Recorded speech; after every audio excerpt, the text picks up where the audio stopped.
Hare Hare, Hare Krishna,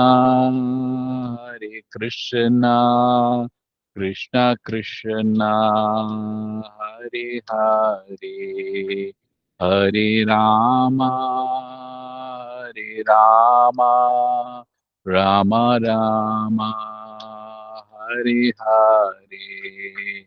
Jaya Prabhupada, Jaya Prabhupada, Prabhupada, Jaya Prabhupada, Jaya Jaya Prabhupada, Prabhupada, Prabhupada, Jaya Jaya Prabhupada. Shri Harinam Sankirtan ki jai, Srila Prabhupada ki jai, Srimad Bhagavad Gita ki jai, Gaura Premanande, Hari Hari Bol. Om Ajnanaatimirandasya Jnananjana Shalakaya Chakshur Unmilitam Yena Tasmai Shri Gurave Namaha.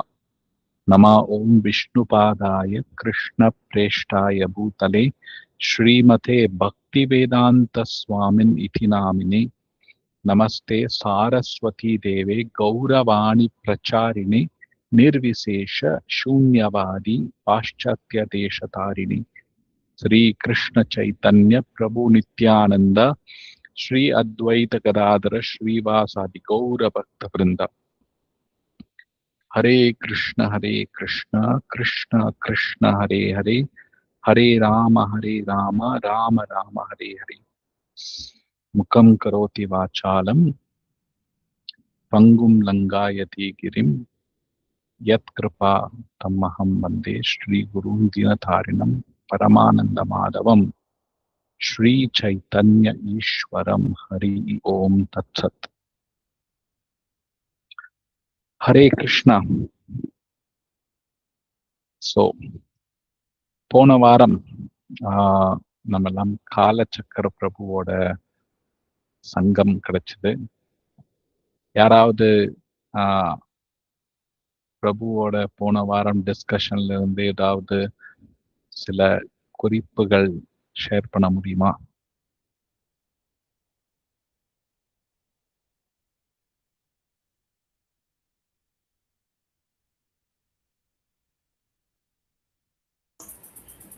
Hare Krishna Prabhuji. Yes, Prabhu. So last வந்து பிரபு வந்து என்ன பேசினான்னா, பகவத்கீதை வந்து மற்ற text book மாதிரி கிடையாது. அதே மாதிரி அது நிறைய பேர்த்துக்கு கிடைக்கிறது இல்லை. காரணம் வந்து நிறைய பேர் ஏமாத்துறாங்க, பகவத்கீதைய ஒழுங்கா தெரியாம ஏமாத்துறாங்க. இல்லைன்னா நிறைய பேர் சொல்லித்தரதில்லை, தெரிஞ்சவங்க ஒழுங்கா சொல்லித்தரதில்லை. ஸோ அதனால எல்லாருக்கும் பகவத்கீதை கிடைக்கிறது இல்லை அப்படின்னு சொன்னாரு. ரெண்டாவது, பகவத்கீதையில ஒரு டாபிக்ல அந்த கர்மாவை பத்தி 3rd சாப்டர்ல கொஞ்சம் டிஸ்கஸ் பண்ணிருக்கோம். ஸோ அதுல வந்து கர்மம் வந்து பியூரா செய்யணும். ஸோ நம்மளோட ஆக்டிவிட்டி வந்து பியூரிஃபைட் ஆகணும். ஸோ அதுக்கு என்ன பண்ணணும் அப்படிங்கிறத சொன்னார். Okay, nice. வேற யாராவது ஷேர் பண்ண விரும்புறீங்களா? போன வாரம் என்ன நடந்ததுன்னு சொல்லிட்டு.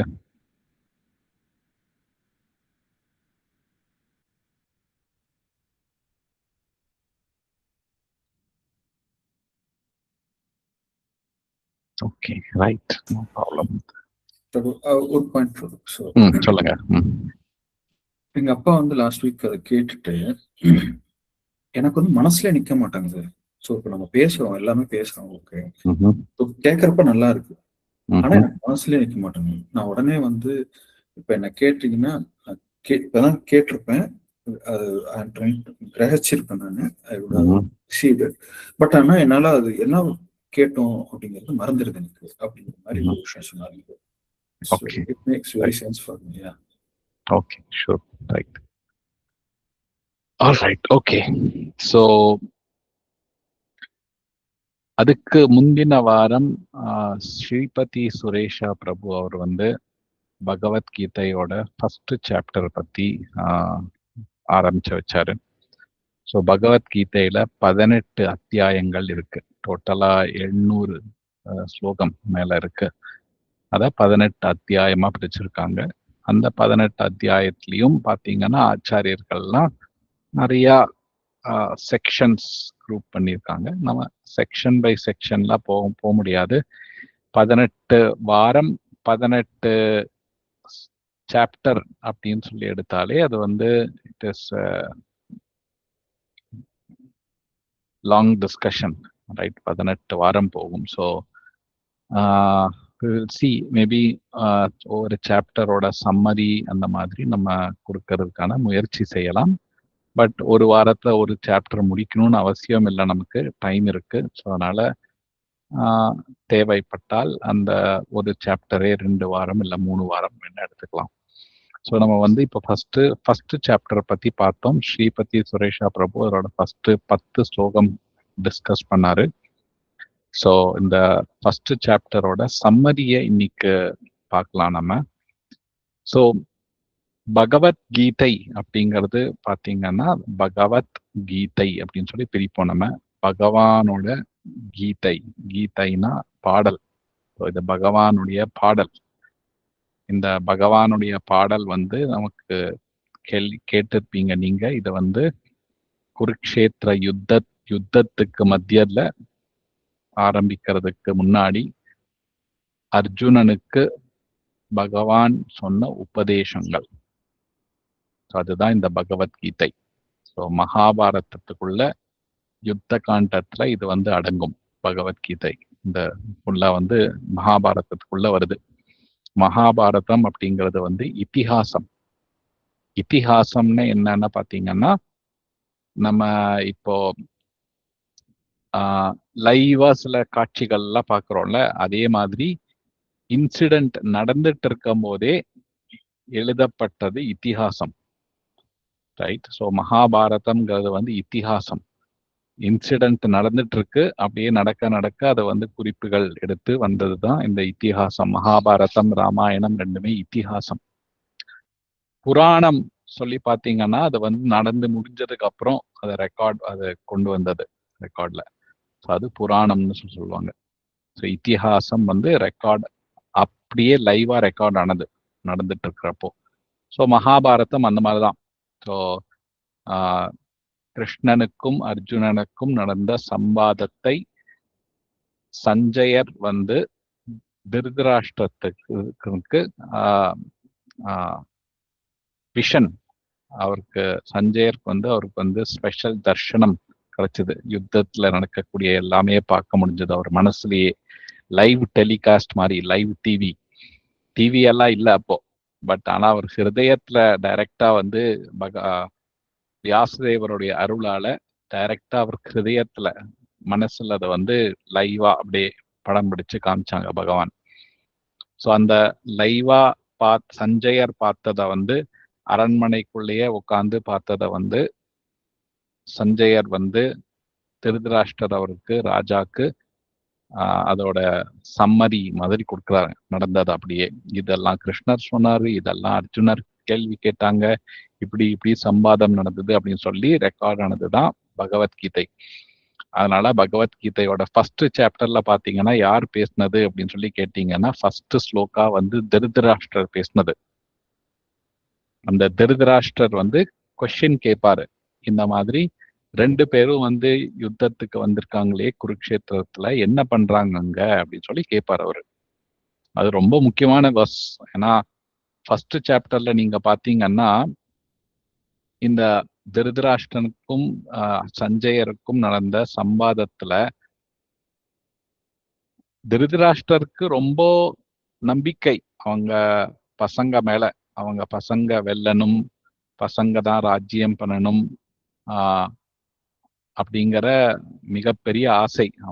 திருதராஷ்டிரருக்கு தெரியும் அவங்க பசங்க வந்து தர்மீகமான புத்திரர்கள் இல்லை அப்படின்னு சொல்லிட்டு. ஆனா பாண்டவர்கள்லாம் வந்து தர்மீகமானவர்கள். கௌரவர்கள் திருதராஷ்டிரன் துரியோதனன் அவங்களாம் வந்து அதர்மத்தை பற்றிட்டு இருந்தாங்க. அதனால அதர்மத்தை பற்றிட்டு இருந்ததுனால எப்படி வந்து இந்த தர்ம யுத்தமான குருக்ஷேத்திரத்துல தர்மக்ஷேத்திரத்துல இந்த தர்ம யுத்தம் நடக்குதே, இந்த தர்ம யுத்தத்துல இந்த இடத்தோட இன்ஃப்ளூயன்ஸ் பாவம் எல்லாம் வந்து இந்த ரிசல்ட் யுத்தத்தோட முடிவு அதுக்கு வந்து இன்ஃப்ளூயன்ஸ் பண்ணும் அப்படின்னு சொல்லி திருதராஷ்டிரருக்கு வந்து ஒரு கவலை இருந்தது. ஏன்னா இது வந்து குருக்ஷேத்திரம் வந்து ஒரு புனிதமான ஸ்தலம். இந்த புனிதமான ஸ்தலத்தோட இன்ஃப்ளூயன்ஸ் வந்து பாண்டவர்களுக்கு ஈஸியா கிடைச்சிடும், என்னோட பிள்ளைகளுக்கு அது கிடைக்காது. அவங்க என்ன செஞ்சாங்க, என்ன என்ன ஆச்சு அங்க போய் யுத்தத்துக்கு போனவங்க போய் திடீர்னு சமாதானம் பேசி யுத்தமே பண்ணலையா, இல்ல யுத்தம் பண்றாங்களா அப்படிங்கிற மனசுல ஒரு சஞ்சலம் இவருக்கு, திருதராஷ்டிரருக்கு. அதனால அந்த ஃபர்ஸ்ட் கேள்வி கேட்கறாங்க, தர்மக்ஷேத்ரே குருக்ஷேத்ரே சமவேதா யுயுத்சவஹ மாமக பாண்டவஸ்சைவ கிம்ம குருவத சஞ்சயா அப்படின்னு சொல்லி கேட்டாரு. என்ன பண்ணாங்க அப்படின்னு சொல்லி கேட்டாரு. ஸோ இந்த ஃபர்ஸ்ட் சாப்டர் பாத்தீங்கன்னா அது ஒரு இன்ட்ரோடக்ஷன் மாதிரி பகவத்கீதைக்கு. Whole of the first chapter வந்து ஒரு இன்ட்ரோடக்ஷன் கொடுக்கலாங்க, எப்படி எந்த சீன்ல இந்த ஹோல் பகவத்கீதைய பேசினது அப்படின்னு சொல்லிட்டு. ஸோ பிரபுபாதரோட புக்ல நீங்க பாத்தீங்கன்னா இந்த ஃபர்ஸ்ட் சாப்டருக்கு முன்னாடி ஒரு செட்டிங் த சீன் அப்படின்னு சொல்லி போட்டிருப்பாங்க. எந்த எந்த சிச்சுவேஷன்ல இந்த பகவத்கீதை பேசப்பட்டது அப்படின்னு சொல்லிட்டு. நமக்கெல்லாம் தெரிஞ்சிருக்கலாம், மகாபாரதம் ஒண்ணு புதுசா ஒண்ணு இல்ல, எல்லாருக்குமே கேட்டிருப்பீங்க, எல்லாருக்குமே தெரியும். ஸோ நான் வந்து ஒரு சின்னதா ஷார்ட்டா அதை சம்மரைஸ் பண்ணி வேணா சொல்றேன். திருதராஷ்டிரருக்கு 100 புத்திரர்கள் தெரியும் நமக்கு எல்லாருமே. துரியோதனன் வந்து மூத்தவர்.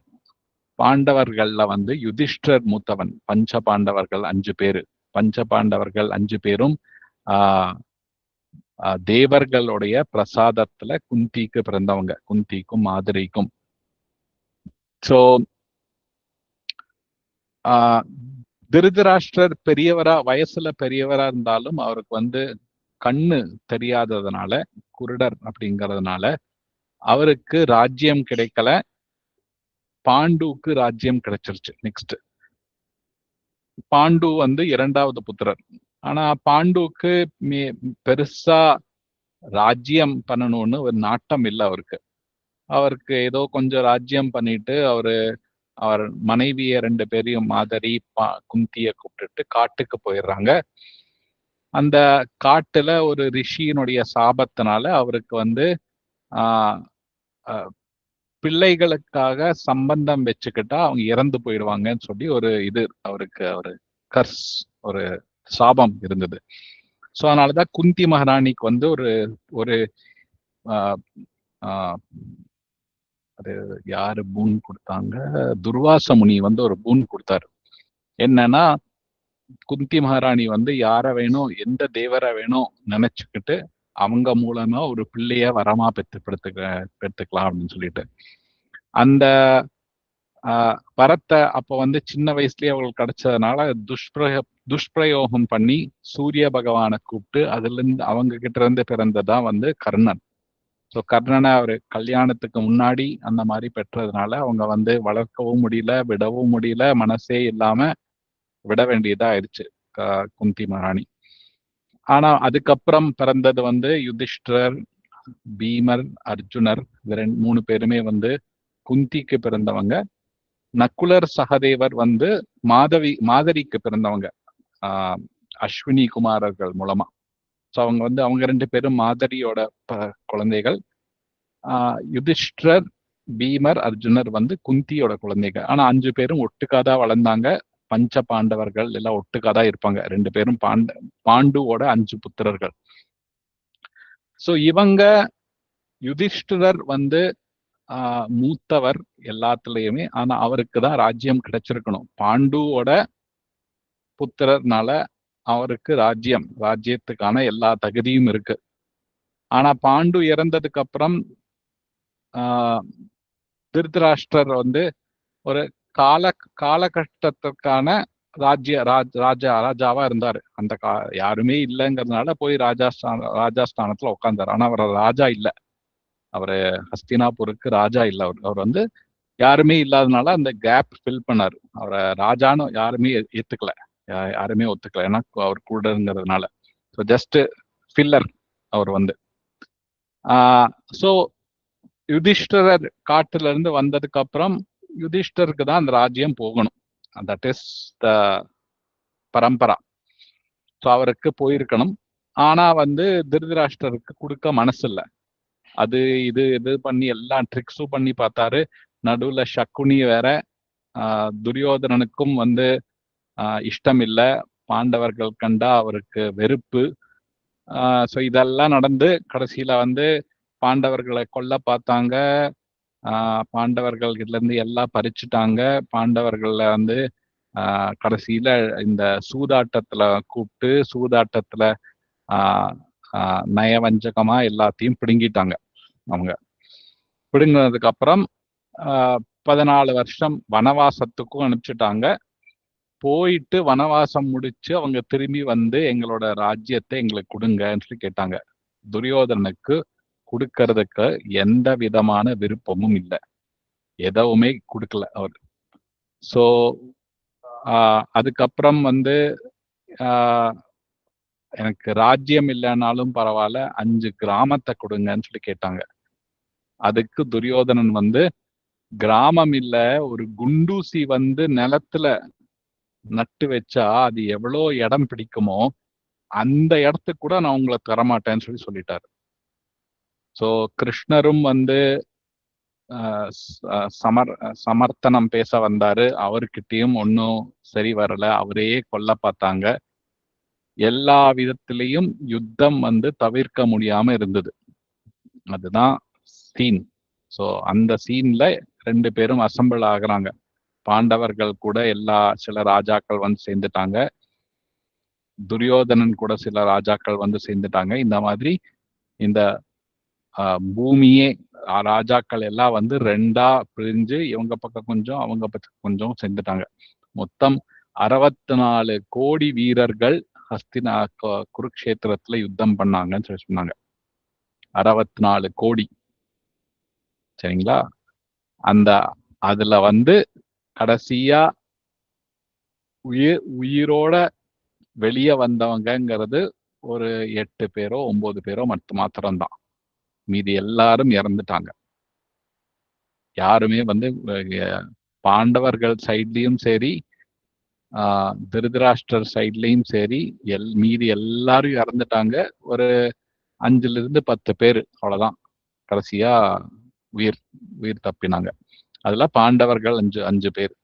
ஸோ இந்த யுத்தம் நடக்கிறதுக்கு முன்னாடி அர்ஜுனருக்கு ஒரு மனச்சஞ்சலம் என்னன்னா, இந்த மாதிரி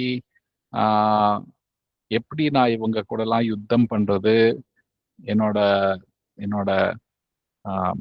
தாத்தா ஸ்தானத்துல சில பேர் இருக்காங்க, தந்தை ஸ்தானத்துல சில பேர் இருக்காங்க, என்னோட குரு ஸ்தானத்துல சில பேர் இருக்காங்க, சகோதரர்கள்லாம் இருக்காங்க, நண்பர்கள்லாம் இருக்காங்க. இவங்களெல்லாம் எப்படி நான் கொன்னுட்டு நான் இந்த ராஜ்யம் பண்றது அப்படின்னு சொல்லி ஒரு மனச்சஞ்சலம் இருந்தது.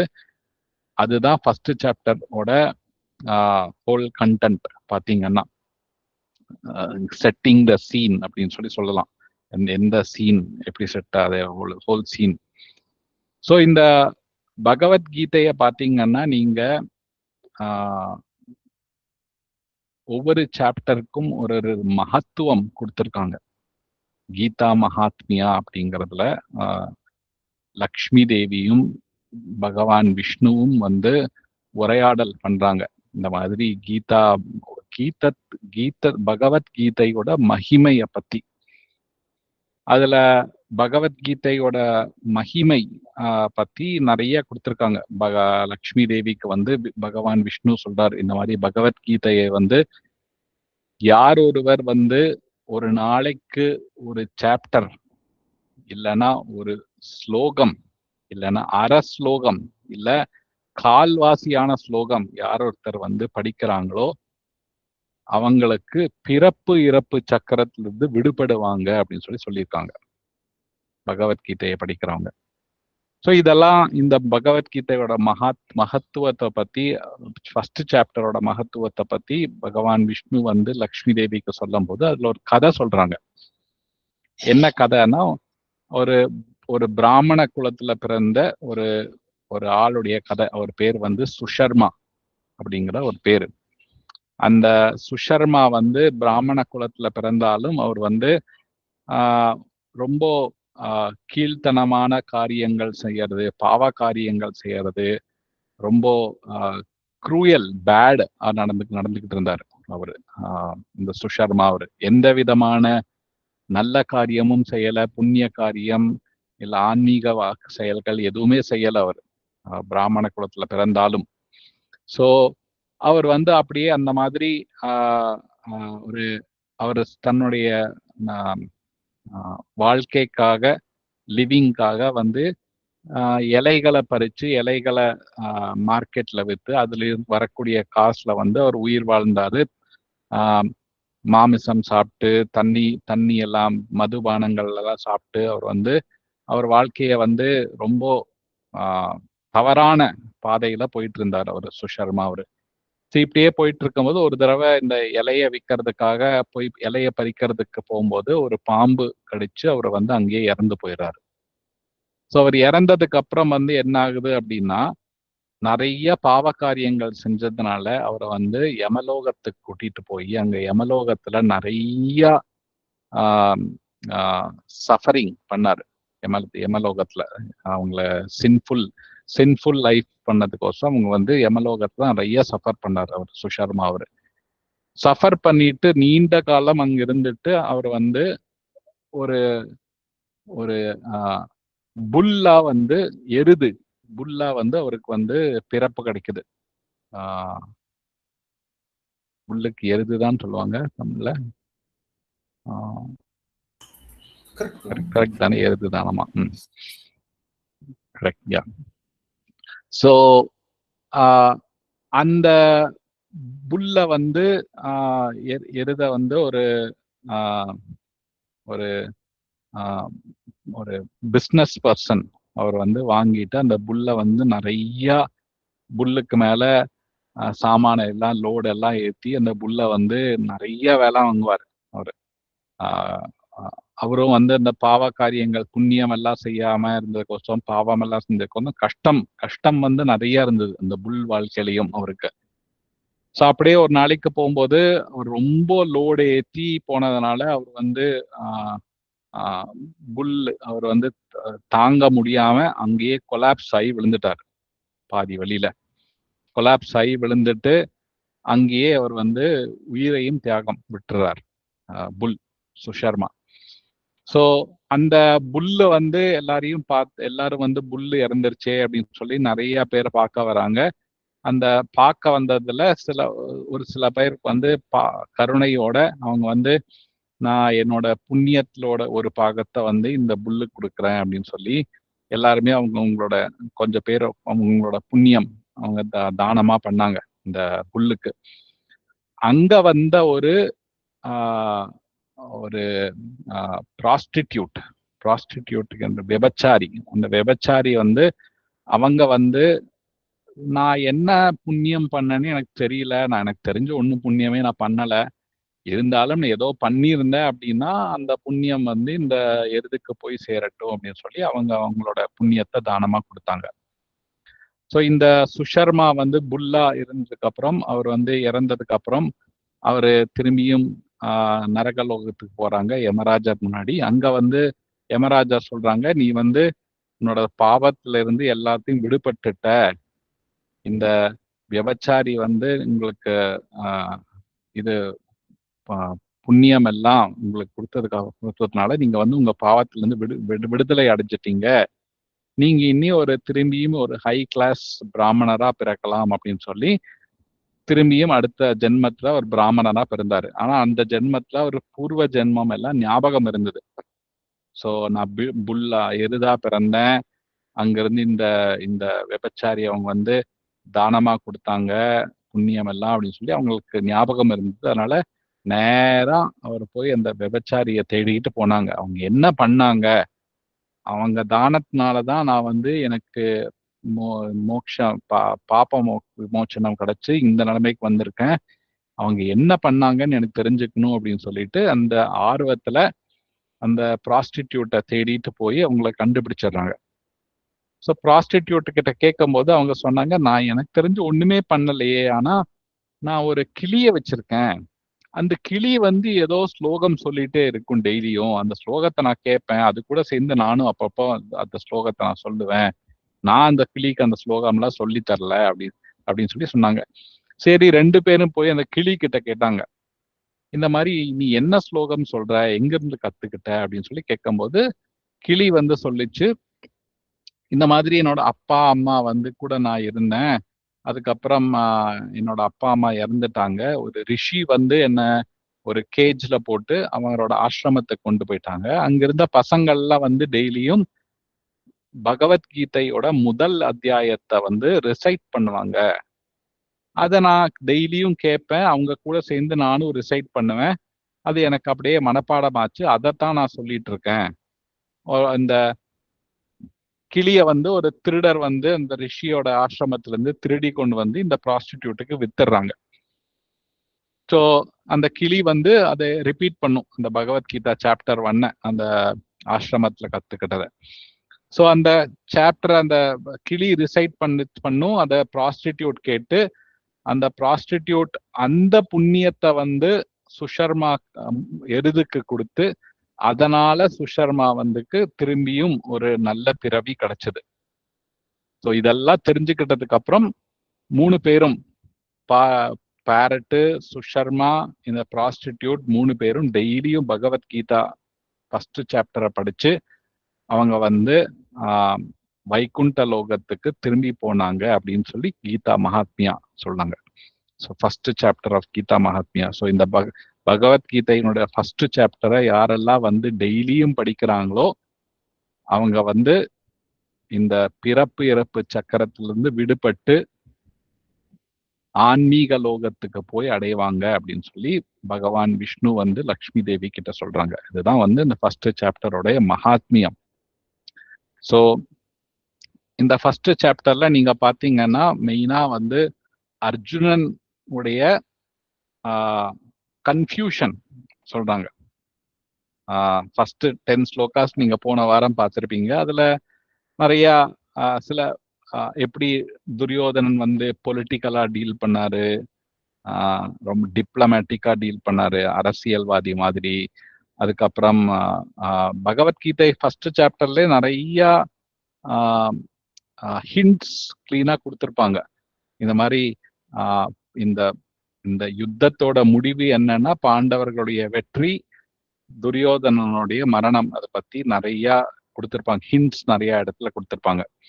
ஸோ அதெல்லாம் விட்டுட்டு மேல போனா அப்படின்னா அர்ஜுனர் வந்து கிருஷ்ணர் கிட்ட வந்து சொல்லுவாங்க, இந்த மாதிரி ரதத்தை வந்து ரெண்டு போர் பார்ட்டிக்கும் நடுவுல போய் நிறுத்து அப்படின்னு சொல்லி கேட்பாங்க. அர்ஜுனர் வந்து ரத்தம் ஸ்தாபயமே அச்சுதா அப்படின்னு சொல்லி கேட்பாங்க. ரெண்டு யுத்த வீரர்களுக்கு நடுவுல போய் நிறுத்து அப்படின்னு சொல்லிட்டு. ஸோ அர்ஜுனனை வந்து கொண்டு போய் கரெக்டா பீஷ்மர் முன்னாடி போய் நிறுத்துவார் கிருஷ்ணர். அங்க பீஷ்மரை பார்ப்பாரு, துரோணரை பார்ப்பாரு, எல்லா சகோதரர்கள், நண்பர்கள், எல்லா ரெண்டு பக்கமும் பார்த்தா எல்லாமே உறவினர்களும் நண்பர்களும் மாத்திரம்தான் இருந்தாங்க அங்க. ஏன்னா அதுதான் மகாபாரத யுத்தம். எல்லா ராஜாக்கள் எல்லாமே வந்து ஆல்மோஸ்ட் ரிலேட்டிவ்ஸ் அண்ட் ஃப்ரெண்ட்ஸ் மாதிரி இருந்தாங்க அங்க. இவங்களை எல்லாம் பார்த்ததுக்கு அப்புறம் அர்ஜுனருக்கு இந்த யுத்தம் நான் பண்ணணுமா அப்படின்னு சொல்லி ஒரு கன்ஃபியூஷன் வரும். அதுக்கு 5 வகையான ரீசன் சொல்வார் அர்ஜுனர், நான் ஏன் இந்த யுத்தம் பண்ணக்கூடாது அப்படின்னு சொல்லிட்டு. ரைட். ஃபர்ஸ்ட் காரணம் என்னன்னா கம்பேஷன். இந்த இந்த வார், இந்த ஹோல் அசம்பிள்டு ஆர்மி இவங்களை பார்த்து கம்பேஷன் அவர் வந்து கருணைப்படுவார். இவ்வளோ பேரை கொல்லணுமா, 64 கோடி பேர்கள் வந்திருக்காங்க, இவ்வளோ பேரை கொல்லணுமா, இந்த மாதிரி கொன்னா அது வந்து ஒரு பாவ காரியம், ஃபியர் ஆஃப் சின். அது வந்து ஃபர்ஸ்ட் செகண்ட் ரீசன். ஃபர்ஸ்ட் வந்து கருணை கொள்வாரு எல்லார் மேலையும். அவர் சைடு யுத்த வீரர்கள் மாத்திரம் இல்ல, எல்லா 64 கோடி பேர்கள் மேலேயும் கருணையோட பேசுவாரு அர்ஜுனர். இவ்வளவு பேரு சாகணுமா? இதுக்கு இந்த யுத்தம் தேவையா நமக்கு? என்ன அவங்க வந்து நம்ம கிட்ட இருந்து எல்லாம் தப்பு பண்ணாங்க. ஒரு பகவத்கீதையில ஒரு ஸ்லோகத்துல சொல்லுவாங்க, இந்த மாதிரி ஆத்ததாயினா அப்படின்னு சொல்லுவாங்க. அக்ரஸர்னா யாருன்னு பாத்தீங்கன்னா 5 வகையான தவறு செஞ்சவர்கள். இந்த 5 வகையான தவறு செஞ்சவங்களை ஒரு தவறு செஞ்சாலே போதும், ஒரு ராஜா, ஒரு சத்திரியர் ஆனவங்க அவங்களுக்கு வந்து மரண தண்டனை கொடுக்கலாம். ரைட்? ஏதோ ஒண்ணு செஞ்சாலே போதும் அவங்களுக்கு மரண தண்டனை கொடுக்கறதுக்கான, ராஜாக்கு கொடுக்கறதுக்கான அதிகாரம் இருக்கு. இந்த துரியோதனனும் துச்சாசனும் அவங்க 100 பேரும் எல்லா 5 தவறையும் செஞ்சிருப்பாங்க. அவங்க என்னென்ன தவறுன்னு சொல்லி பாத்தீங்கன்னா, இன்னொருத்தரோட இன்னொருத்தர விஷம் கொடுத்து கொல்ல நினைக்கிறது, அது பண்ணாங்க. பீமானுக்கு விஷம் கொடுத்தாங்க சின்ன வயசுலயே. இன்னொருத்தரோட மீன்ஸ் பொசஷன், சொத்து, அதெல்லாம் வந்து பிடுங்கிறது. இந்த டைஸ் கேம்ல அவங்க எல்லாமே பண்ணிட்டாங்க, எல்லாமே பிடுங்கிட்டாங்க. ஒருத்தரோட வீட்டுக்கு தீ வைக்கிறது, அதுவும் பண்ணாங்க. வாரணாவரத்துல அதுவும் பண்ணாங்க துரியோதனன். அதுக்கப்புறம் இன்னொருத்தருடைய மனைவிய தப்பா நடந்துக்கிறது, திரௌபதி கிட்ட அதுவும் பண்ணியாச்சு. சோ வேற என்ன இன்னொன்னு இருக்கே, ஞாபகம் இல்லை கரெக்டா. ஸோ 5 வகையான இந்த தவறுகளை அவங்க வந்து எல்லாமே செஞ்சிருக்காங்க. they deserve to be killed as by a kshatriya. so but இருந்தாலும் அர்ஜுனன் வந்து கருணையோட அவங்கள வந்து, அவங்க இவ்வளோ பண்ணியிருக்காங்க, இருந்தாலும் பரவாயில்ல, நான் மன்னிக்கிறதுக்கு ரெடியா இருக்கேன் அப்படின்னு சொல்லி இருந்தாரு. ஸோ கம்பேஷனேட், அவர் வந்து ரொம்ப கருணையோட அவர் வந்து மன்னிக்கிறதுக்கு ரெடியா இருந்தாரு. இந்த கொடூரமான பாவ செயலை செய்யக்கூடாதுன்னு சொல்லி இருந்தாரு. ஏன்னா இது வந்து அவங்களோட தந்தை ஸ்தானத்துல இருக்கிறவங்க, தாத்தா ஸ்தானத்துல குருவை கொல்றது, இவங்களை எல்லாம் கொன்னுட்டு இந்த ராஜ்யத்தை எடுக்கணும். ஸோ அதனால இவங்களுக்கு கொல்ல வேணாம், இந்த பாவத்தை நான் செய்ய வேணாம் அப்படின்னு சொல்லி அர்ஜுனர் வந்து சாஸ்திரீகம்ல இருக்கிற ரீசன்ஸை எல்லாம் கொடுத்துருக்காங்க. இந்த மாதிரி அர்த்த சாஸ்திரம், இந்த மிலிட்ரி சயின்ஸ்ல வந்து இவங்களை எல்லாம் கொல்லலாம்னு சொல்லி கொடுத்தாலும், தர்மசாஸ்திரத்துல வந்து இந்த மாதிரி ரிலேட்டிவ்ஸ், பெரியவங்க, இவங்களை எல்லாம் கொல்லக்கூடாது அப்படின்னு சொல்லி கொடுத்துருக்காங்க அப்படின்னு சொல்லி சொல்லுவாரு அர்ஜுனர். ஸோ ரொம்ப சாஸ்திரீகமா he will actually as per scriptures he will put points அங்க அர்ஜுனர். ஸோ அடுத்த ரீசன் என்ன கொடுக்குறாரு அப்படின்னா, இந்த டிஸ்ட்ரக்ஷன் ஆஃப் டைனாஸ்டி, இந்த மாதிரி குலத்தலை இருக்கிற பெரியவர்களை எல்லாம் கொன்னுட்டாங்க அப்படின்னா அந்த நல்ல ட்ரெடிஷன் டைனாஸ்டி வந்து அடுத்த ஜெனரேஷனுக்கு போய் சேர்க்க முடியாது. அந்த ஜெனரேஷனே அப்படியே அந்த நல்ல கல்ச்சர் எல்லாமே ஸ்பாயில் ஆகும். அந்த ஹோல் ஃபேமிலி வந்து தவறான வழியில போய் செய்வாங்க. அதுக்கப்புறம் வர பாப்புலேஷன் எல்லாமே வந்து ஒரு ஒரு எய்மே இல்லாம, கோலே இல்லாம, டைரக்ஷனே இல்லாம, ஏதோ நாய் நரி பூனை மாதிரி உயிர் வாழ்வாங்க.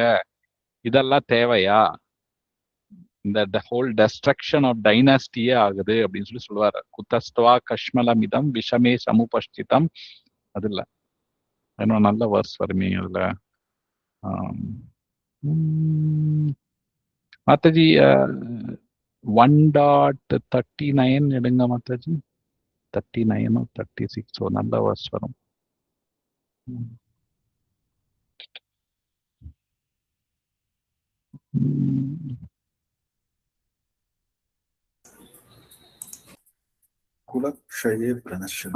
குலக்ஷயே பிரணஷ்யந்தி குலதர்ம சனாதன தர்மே நஷ்டே குலம் கிருஷ்ண அதர்மோ அபிபவதி உதா அப்படிம்பார். குலக்ஷயே பிரணஷ்யந்தி குலதர்ம சனாதன. இந்த குலதர்மம் எல்லாம் நஷ்டமாகும். குலதர்ம சனாத தர்மே நஷ்டே, ரைட்? குலம் கிருஷ்ண அதர்மோ அபிபவதி யுதா. இந்த தர்மம் எல்லாம் நஷ்டமாயி அதர்மம் வந்து ஜாஸ்தியாகும் அப்படின்னு சொல்லுவாரு கிருஷ்ணர். கீழே வாங்க, டிரான்ஸ்லேஷன் படிக்கலாம். With the destruction of dynasty, the eternal family tradition is vanquished and thus rest of the family becomes involved in irreligion அப்படின்னு சொல்றாரு. ஸோ இந்த மாதிரி இந்த ஒரு family tradition, family dynasty, family culture இதெல்லாம் வந்து எல்லாமே ஸ்பாயில் ஆகும். இந்த யுத்தம் நமக்கு தேவையா? அப்படியே நான் யுத்தம் பண்ணி அதை நான் ஜெயிச்சாலும் யாரு கூட போய் நான் வச்சு கொண்டாட முடியும் இந்த வெற்றிய?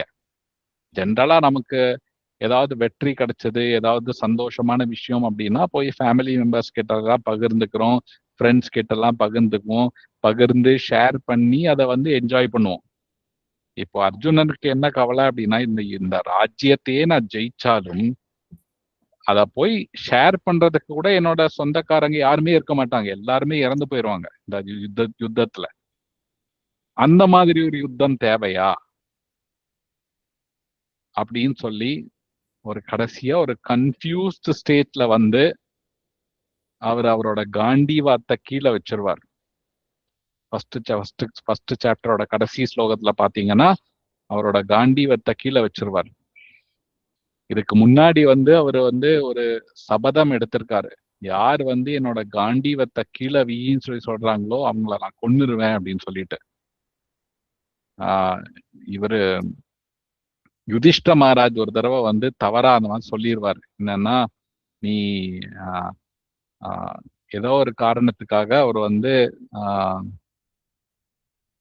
நீ காண்டிவம் எடுத்துக்கிறதுக்கே லாய்க்கு இல்லை, நீ உன் காண்டிவத்தை கீழே வெயி அப்படின்னு சொல்லிடுவார். அர்ஜுனர் ஒரு சபதம் எடுத்திருக்காரு, யாரு காண்டிவத்தை கீழே வெயின்னு சொன்னாங்களோ அவங்களை நான் கொன்னுருவேன் அப்படின்னு சொல்லிட்டு.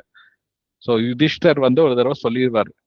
ஸோ அப்போ வந்து அவரு வாக்கு மீறி தவறக்கூடாது, நான் கொன்னே ஆகணும் அப்படின்னு சொல்லி நினைக்கும் போது கடைசியா வந்து ஒரு சத்திரியருக்கு அவமானமே வந்து கொன்னதாட்டம், இறப்பதற்கா சமம். ஸோ அதனால அந்த சமயத்துல யுதிஷ்டர மகாராஜ பிசிக்கலா கொல்றதுக்கு பதிலா அவமானம் செய்வாரு. இந்த மாதிரி நீ வந்து உன்னோட மனைவிய திரௌபதிய வந்து தக்க சமயத்துல உன்னால காப்பாற்ற முடியல, நீ எல்லாம் ஒரு ராஜாவா கணவனா அப்படின்னு சொல்லி அவமானம் செய்வார். ஸோ அந்த சமயத்துல பட் இந்த மாதிரி ஒரு சபதம் எடுத்த அர்ஜுனருக்கு வந்து இந்த மனஸ்தாபம் வந்ததுனால காண்டீவத்தை கீழே வச்சுக்கிட்டு கண்ணு ஃபுல்லா கண்ணீரோட உடம்பெல்லாம் சிலுத்து போய் ஒரு ஒரு டீப் சாரோ, டீப் துக்கத்துல அவர் வந்து, நான் இந்த யுத்தம் பண்ண முடியாது, என்னால இதுக்கு மேல இந்த யுத்தத்துல நிக்க முடியாது, நான் வந்து சந்நியாசம் எடுத்துக்கிறது கூட ரெடியா இருக்கேன், காட்டுக்கு போய் எனக்கு இந்த ராஜ்யமே வேணாம், இந்த ராஜ்யமே எனக்கு வேணாம், எதுவுமே எனக்கு வேணாம், இந்த யுத்தமும் எனக்கு வேணாம், நான் காட்டுக்கு போய் இந்த I will take the profession of begging, ஒரு பிச்சைக்காரனுடைய வாழ்க்கை கூட வாழ்றதுக்கு நான் ரெடி அப்படிங்கிற நிலைமைக்கு வந்துருவார் அர்ஜுனர். ஸோ இதுதான் வந்து ஃபர்ஸ்ட் சாப்டர். ஃபர்ஸ்ட் சாப்டர் ஃபுல்லா பாத்தீங்கன்னா அர்ஜுனன் உடைய மனஸ்தாபம், கவலை, ஏன் இந்த யுத்தம் பண்ணக்கூடாதுங்கிறதுக்கான சாஸ்திரீக பூர்வமான ரீசன்ஸ் எல்லாம் வந்து கிளீனா அடுக்கி வைப்பார் கிருஷ்ணர் முன்னாடி. அதையெல்லாம் கிருஷ்ணர் வந்து கேட்டுட்டு இருப்பார். ஃபர்ஸ்ட் சாப்டர்ல இது வந்து பகவத்கீதைனாலும் பகவான் வந்து ஃபர்ஸ்ட் சாப்டர்ல பேசவே இல்லை. திருதராஷ்டர் பேசுறாரு, சஞ்சயர் பேசுறாரு, அர்ஜுனன் பேசினாங்க, துரியோதனன் பேசுறாங்க. பட் கிருஷ்ணர் வந்து ஒரே 2 வார்த்தை தான், நீ ரதத்தை அர்ஜுனர் வந்து ரதத்தை கொண்டு போய் மத்தியத்துல நிறுத்துன்னு சொன்னதுக்கு கிருஷ்ணர் வந்து நான் நிறுத்திட்டேன் அப்படின்னு சொல்லுவாரு. அதுவும் வந்து சஞ்சயர் வந்து சம்மரி கொடுப்பாருங்க. ஆனா கிருஷ்ணர் டைரக்டா ஃபர்ஸ்ட் சாப்டர்ல எதுவுமே பேசல. பகவான் எதுவுமே பேசல ஃபர்ஸ்ட் சாப்டர்ல, ரைட்? ஸோ பகவானோட உபதேசங்கள் அர்ஜுனனுக்கு வந்து செகண்ட் சாப்டர்ல இருந்து ஆரம்பிக்குது. ஸோ இந்த செகண்ட் சாப்டர்ல வந்து ரொம்ப நல்ல நல்ல நல்ல வேர்சஸ் எல்லாம் இருக்கு. இந்த இந்த இந்த மனஸ்தாபத்துல அர்ஜுனருக்கு வந்து என்ன பண்ணணும்னே தெரியல, ஒரு கன்ஃபியூஸ்ட் ஸ்டேட்ல இருப்பாரு, ஃபுல் கன்ஃபியூஷன். ஸோ இதுதான் வந்து சில சமயம் வந்து நிறைய பேர் சொல்லுவாங்க, ரொம்ப படிச்சிருந்தாலும் ப்ராப்ளம் அப்படின்னு சொல்லி சொல்லுவாங்கல்ல, அந்த மாதிரி அர்ஜுனருக்கு இந்த தர்ம உபதேசங்கள் எல்லாமே நிறைய தெரியும், எல்லாம் தெரிஞ்சு ப்ராப்ளம் வந்தது அவருக்கு. அவர் வந்து நம்மள மாதிரி ஒரு சில்லியான ரீசன்ஸ் கொடுக்கல, மனசுல தோணுனதெல்லாம் சொல்லல, அவர் சாஸ்திரத்துல இருக்க ரீசன்ஸ் எல்லாம் கொடுத்தாரு.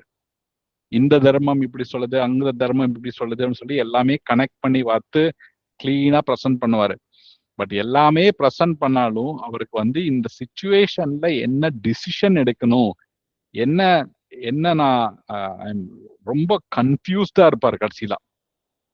இப்போ நம்மளே பார்க்கலாம், இப்போ நம்மளோட வாழ்க்கையில பார்க்கலாம், நம்ம வந்து எல்லாருக்கும் பல ரோல்ஸ் பிளே பண்ணுவீங்க. சில பேர் வந்து அப்பாவோட ரோலு, அம்மாவோட ரோலு, தந்தை, தாய், பிள்ளை, அதுக்கப்புறம் மருமகன், மருமகள், இல்லைன்னா ஒரு ஜாப்ல ஒரு எம்ப்ளாயி, ஒரு சொசைட்டில ஒரு பர்சன், இந்த மாதிரி நிறைய ரோல்ஸ் நம்ம பிளே பண்றோம். நிறைய பேர்கிட்ட நிறைய ரோல்ஸ் பிளே பண்ணுவோம்.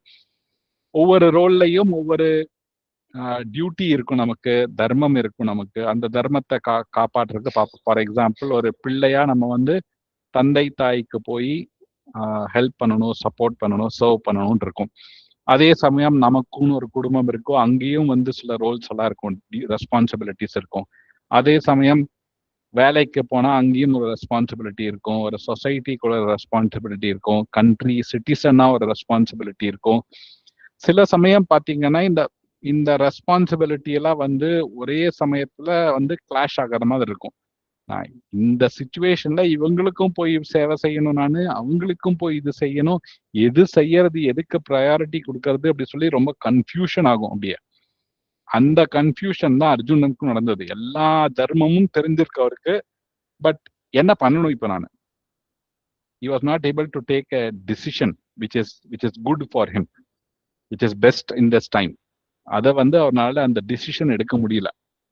ஸோ அதனால second chapter, early beginning of second chapter பார்த்தீங்கன்னா அர்ஜுனர் வந்து கிருஷ்ணர் கிட்ட போய் சரணடைவார், ரைட்?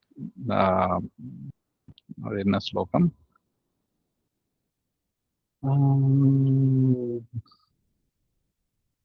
சிஷ்யஸ்தேகம் சாதிமம் துவம் பிரபன்னம் கார்பண்ய தோஷோ உபஹத ஸ்வபாவ பிரச்சாமித்வம் தர்ம சம்மூட சேதः எஸ் ஸ்ரேயஸ்யா நிச்சிதான் ப்ரூஹி தன்மே சிஷ்யஸ்தேகம் சாதிமம் துவம் பிரபன்னம் அப்படின்னு சொல்லுவார், ரைட்? தர்ம சம்மூட சேதः, எனக்கு தர்மம் எல்லாம் தெரியும், ஆனா இந்த தர்மம் வந்து ஒரு கிளவுடு மாதிரி வந்து எனக்கு கவர் பண்ணிருக்கு. அப்படியே என்னால கிளியரா பார்க்க முடியல.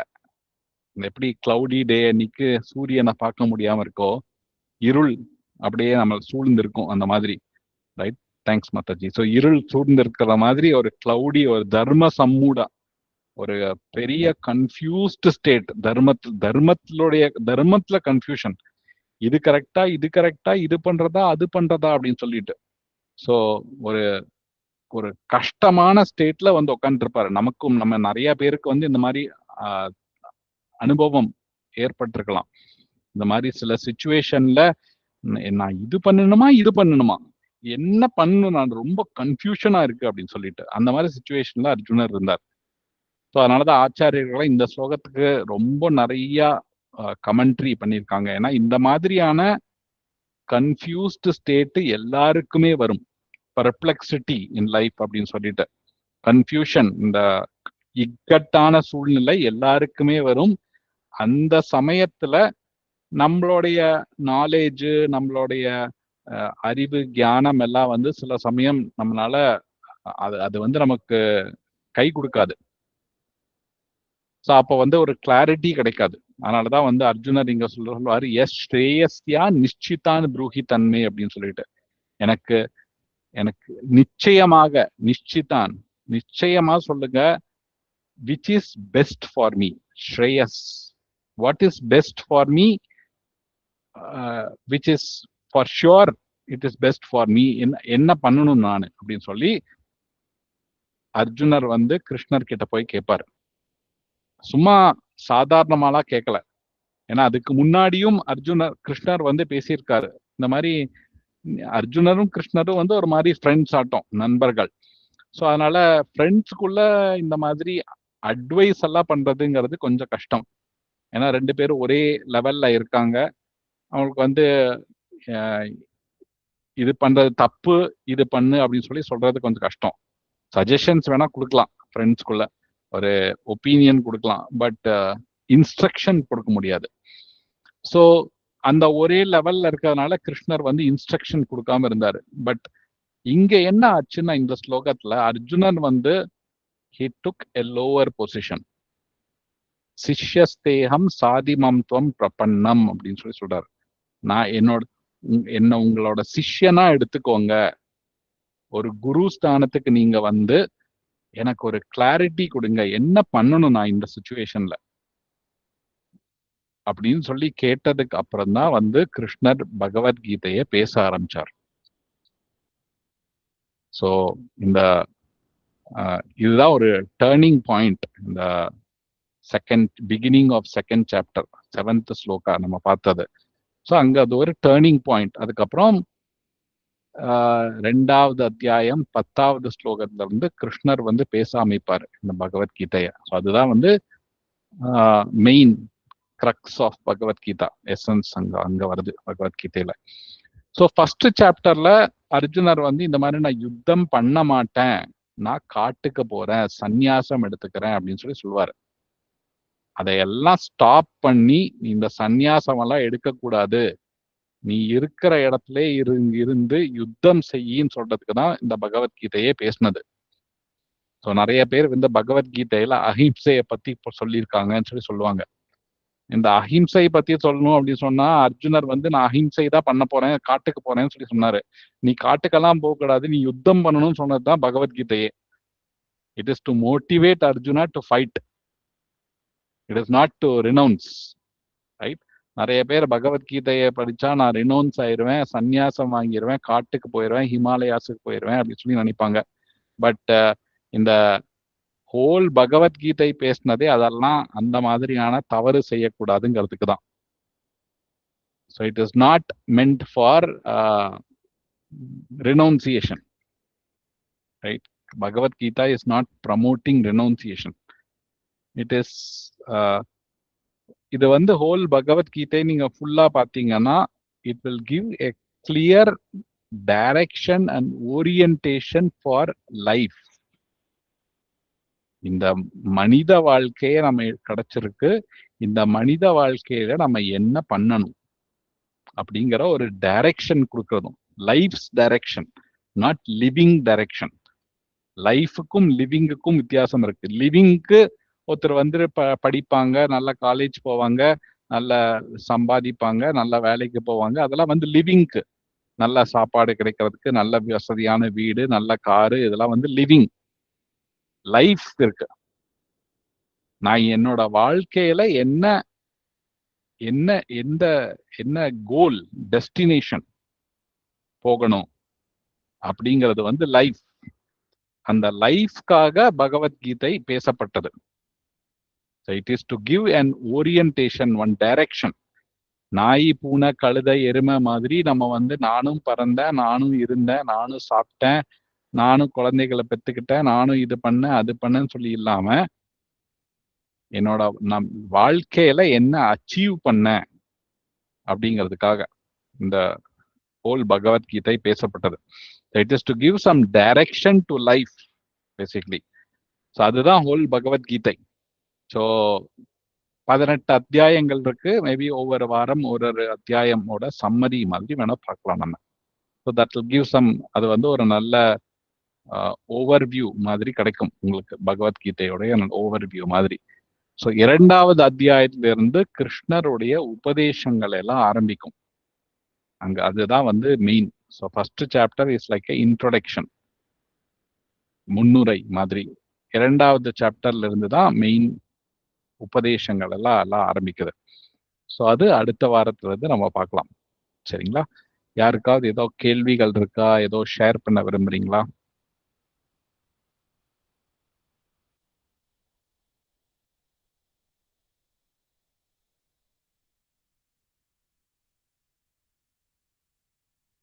ஃபர்ஸ்ட் சாப்டரோட சம்மரி புரிஞ்சுதா எல்லாருக்கும்?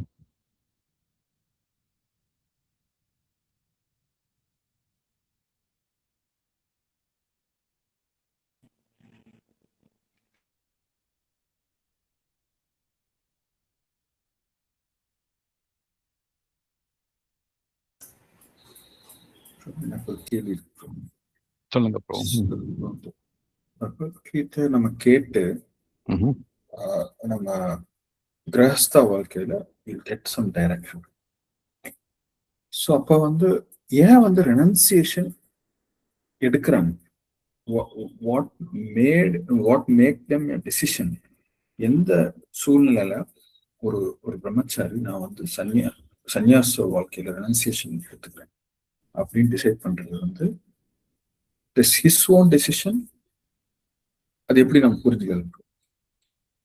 ஓகே, அதை ஆக்சுவலா புரிஞ்சுக்கணும்னா பகவத்கீதையில கிருஷ்ணர் இந்த சந்நியாசத்தை பத்தி என்ன கொடுத்துருக்காங்கிறது தெரிஞ்சுக்கணும். சந்நியாசம்னா என்னன்னு ஃபர்ஸ்ட் தெரியணும். அப்பதான் சந்நியாசத்தை பத்தி நம்ம புரிஞ்சுக்க முடியும். ஸோ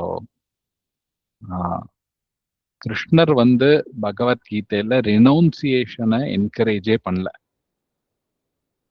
ஆனா எல்லாரையும் ரெனவுன்ஸ்டு மூடல இருக்க என்கரேஜ் பண்ணாரு. ரெனவுன்ஸ்டு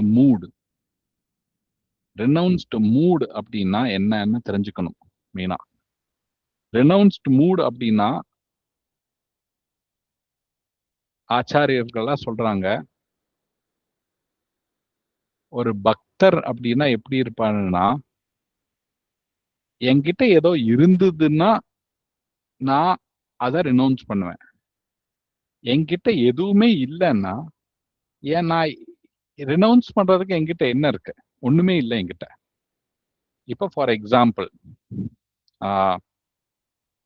நம்ம வந்து இன்னொரு நம்மளோட பொசஷன் எல்லாம் இருக்கு. வீடு இருக்கு, காடு இருக்கு, தோட்டம் இருக்கு, பணம் இருக்கு, நிலம் இருக்கு, எல்லாம் இருக்கு. அதெல்லாம் வந்து என்னோடதுன்னு சொல்றோம். ரைட்டா? அது நம்மளோடது அப்படின்னா நம்ம அது எங்க போனாலும் நம்ம அதை கொண்டு போகிறதுக்கு முடியணும் நம்மளால. அதை தான் நம்மளோடதுன்னு சொல்ல முடியும். இறந்ததுக்கு அப்புறம் அதெல்லாம் நம்ம கொண்டு போக முடியுமா? முடியாது. அதெல்லாம் இங்கேயே தங்கிடும், நான் மட்டும் தான் போவேன். ரைட்? அப்ப அது நம்மளோடதே இல்லை. இந்த உடலை நம்ம கொண்டு போக முடியுமா? முடியாது. இறக்கும் போது நம்ம இந்த உடலையும் விட்டுட்டு தான் போறோம். ரைட்? ஸோ அதனாலதான் ஆச்சாரிகள் சொல்றாங்க, we have nothing to renounce here. எல்லாமே வந்து இயற்கையுடையது, பகவானுடையது.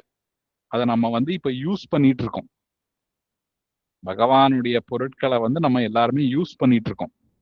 ஒரு பக்தர் அப்படின்னா எப்படி இருப்பாரு அப்படின்னா, இது எல்லாமே பகவானுடையது. என்கிட்ட என்ன இருக்கு ரெனவுன்ஸ் பண்றதுக்கு? ஒண்ணுமே இல்லை. So he lives in a renounced mood, saying இதெல்லாம் கிருஷ்ணருடையது, கிருஷ்ணருடைய பகவானுடையது. பகவானுடைய பொருளை தற்காலிகமா நான் யூஸ் பண்ணிட்டு இருக்கேன். ஆனா அவரு தான் அதுக்கு வந்து அதிபதி. எப்படி ஒரு பேங்க் கேஷியர் இருப்பாரோ அது மாதிரி நிறைய பணத்தை கவுண்ட் பண்ணுவாரு. ஒரு நாளைக்கு பல கோடி ரூபாய் கவுண்ட் பண்ணுவாரு. ஆனா எதுவுமே அவர் பணம் இல்லை. ஆனா பேங்க் கேஷியர் தான் எல்லா பணத்தையும் பாத்துக்கிறாரு. பேங்க்குள்ள வர எல்லா பணத்தையும், வெளியே போற எல்லா பணத்தையும் அவரு தான் பாத்துக்கிறாரு. ஆனா அவரு தான் அதுக்கு ஓனரா? இல்ல. ரைட்? அதே மாதிரிதான் இப்போ ஒரு பிரபுபாதர் வந்து ஒரு எக்ஸாம்பிள் கொடுப்பாரு. ஒரு கார்பெண்டருக்கு என்ன சொல்லுவாங்க தமிழ்ல?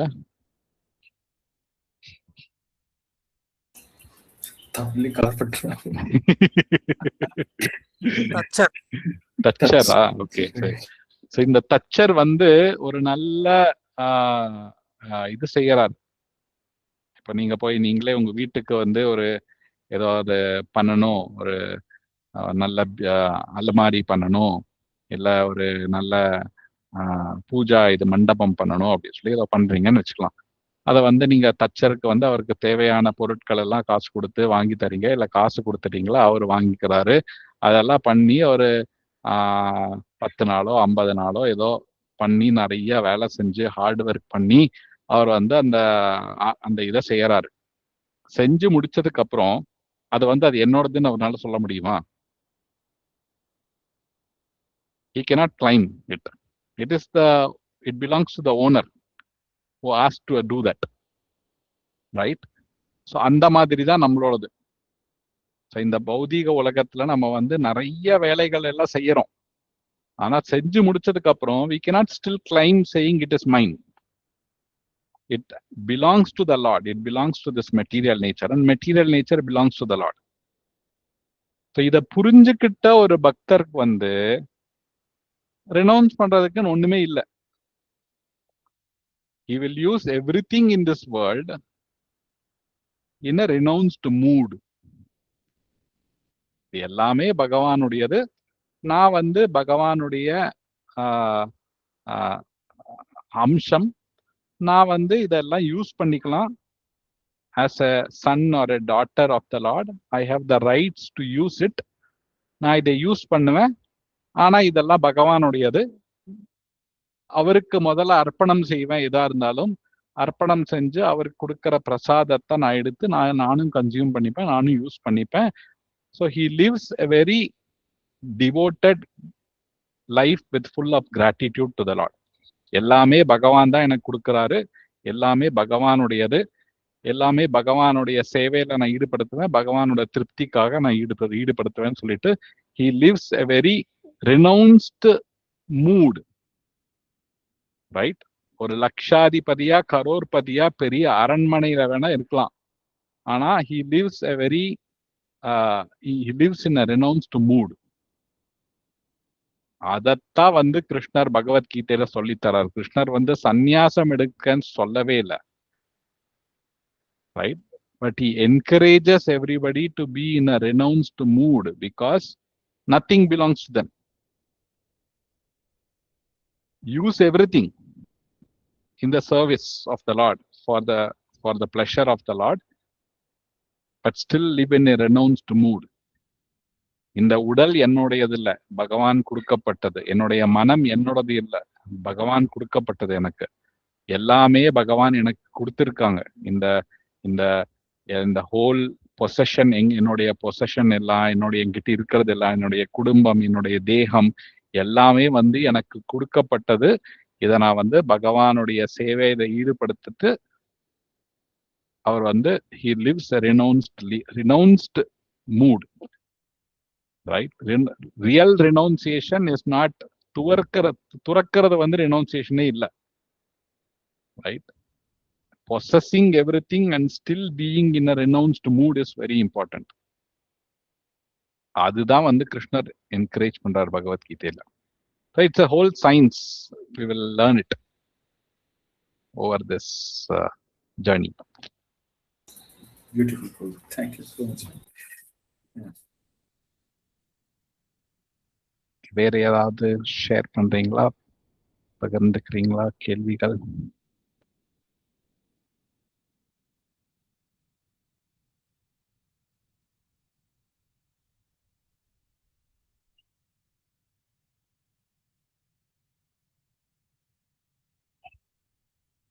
Okay, then if nothing, then Narasimharati padlama.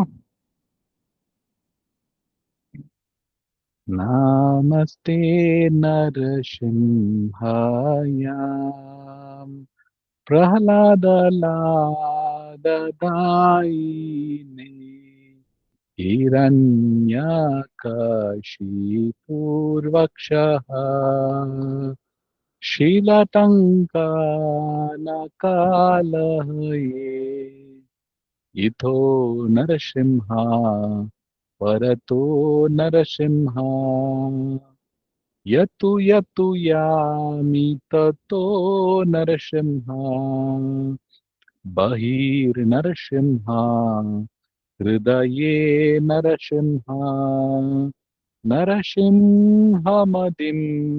शरणं प्रपद्ये तव करकमलवरे नखाम् अद्भुतशृङ्गां दलिता हिरण्यकशिपु तनुभृङ्गा केशवधृता नरहरिरूपा जय जगदीश हरे जय जगदीश हरे जय जगदीश हरे जय नरसिंहदेव नरसिंहदेव नरसिंहदेव जय नरसिंहदेव जय प्रहलाद महाराज प्रहलाद महाराज प्रहलाद महाराज जय प्रहलाद महाराज जय जय प्रभुपाद प्रभुपाद प्रभुपाद जय जय प्रभुपाद। भक्ति विघ्न विनाश नरसिंहदेव भगवान की जय। भक्तराज प्रहलाद महाराज की जय। श्रील प्रभुपाद की जय। गौर प्रेमानंदे हरि हरि बोल। जय। हरे Krishna. Hare Krishna. Hare Krishna. Thank you so much. Hare Krishna.